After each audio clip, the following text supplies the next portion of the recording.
This has been one of the craziest and dumbest things we've ever done. At 40 years old, we're trying to rebuild our lives from scratch. And this week has been a reality check. We've been thinking of side hustles, chasing tiny wins, and learning that starting again is still a lot more humbling than we expected. Is this where you thought you'd be by now? We certainly didn't think we would be in this position at 40. You're 40 years of age, John. Face the music and start taking some responsibility. We need to get to 20,000 to get our lives back on track, for our camper van to be back on the road with a basic conversion. Last week we went to a boot sale and bought items to resell. Some have sold, but most of them haven't.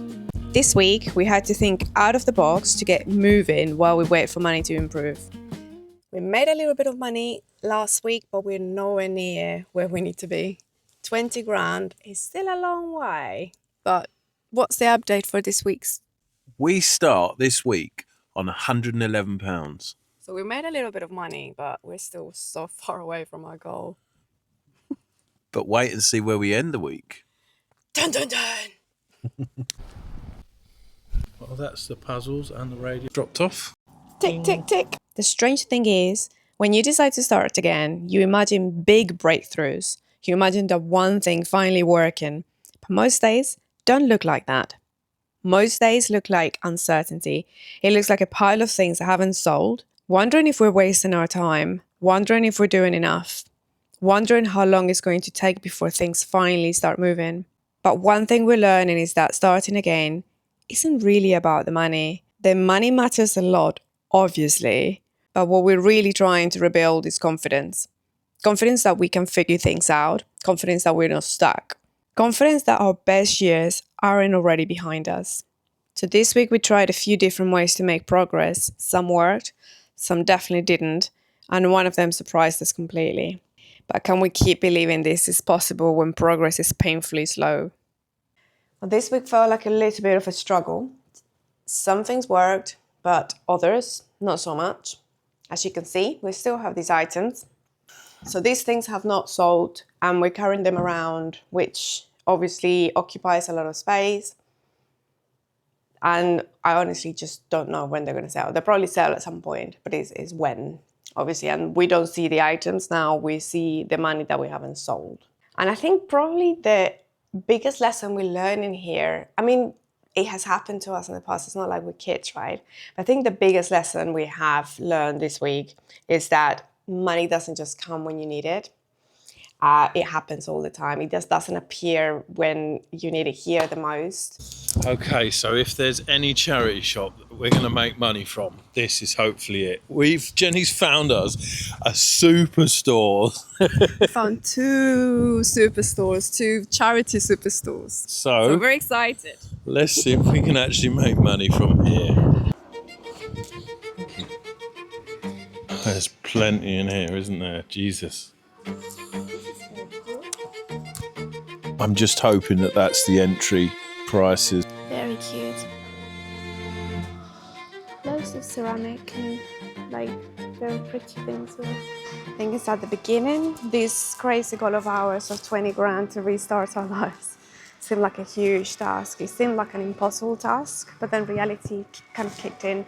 I don't know if you've realized or if it's happened to you, but you kind of just start and then it's like, okay, we can make money like this and like this and like this. So we have so many options and we started working in the background.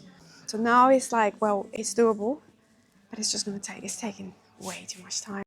Last week we were quite rural. We were near Wales and it was really difficult to find places to buy stock, to flip, to make a profit. This week we're in Oxford. It's a little bit easier. There's more shops and more people here. So the upside about being somewhere where people are is that there's more chances to buy and more chances to sell. But the downside is the prices seem to be a bit higher. We actually wanted to save, so we've decided to reach 1,000 flipping items. We've got other £1,000. Yeah. We've got other side hustles going, but they're going to take a little bit of time. And we just thought, well, because we need momentum. There's small cash flow issues. When you sell items, you have to wait to get paid. So ultimately we need to flip, Yeah. and then when we get to 1,000, we might be able to split it 50-50, 500 on this, 500 on that. But until we get to 1,000, we're going to flip. Special edition. I think this is a Stife Bear. Actually, I'm pretty sure it's a copy. Oh look, it's a Sainsbury's bear. Yeah. So £4. So cute. Yeah, I mean it's a copy of a Stife, right? That's a tenner. £10. £10 for one of these. So Can't buy the trunky. yeah, I think there's little to no chance of making money on that. Next. We continue. Yes. Another challenge I've found this week is that I've spent quite a lot of time searching for things that I can buy that with the budget that we have for a profit. And to be honest, I haven't found anything and people haven't replied to me. But I didn't really find something that was going to potentially make double the money or worth going to pick something up. £10. Yeah. Doctor Who. Look. This is cool. Useful and cool. Let's see how much is on eBay. No.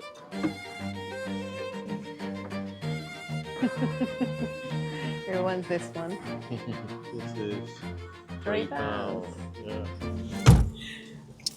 Are you a little bit disappointed? Yes and no. I think that charity shops are always going to be difficult because ultimately they look them up on eBay and things before they put their prices on. So that's where they get the prices from. What is it every time that we try to go to a second charity shop? We either never find it or it's just too small. So we're going to give up on the charity shop, I think. Yeah, I don't think charity shops are the one. This week we are doing product tube tasks. So if you haven't done it, it's an app that you can download from your phone. And what it does, it gives you little shopping mystery videos that you need to do at supermarkets or you can do it online at home. They're fairly easy and very simple. Anyone can do them. You have your app and it gives you a project and then it gives you instructions on what you need to do. And that's it. It's fairly simple and we'll let you know how much at the end of the video. But Ryan has the app, I have the app, and if you've got a few people in the household that can do adults, it's very simple. And it's literally like money given to you for nothing, pretty much for nothing, just for a few minutes of your time. We're learning that rebuilding is not one big breakthrough. It's just planting loads of little seeds and some might work and some might not. And this week's total money earned was £100. So we did one trip to Tesco and one trip to the Co-op. I did a video and Jenny did a video at the same time. So we made double the money at the same time. But on Product Tube, we earned £100 this week in total. £50 by me, £50 by Jenny, £15 and a £35 one each. So if we add that to the kitty, that is plus the radio, that's £211. So we're making progress slowly but surely.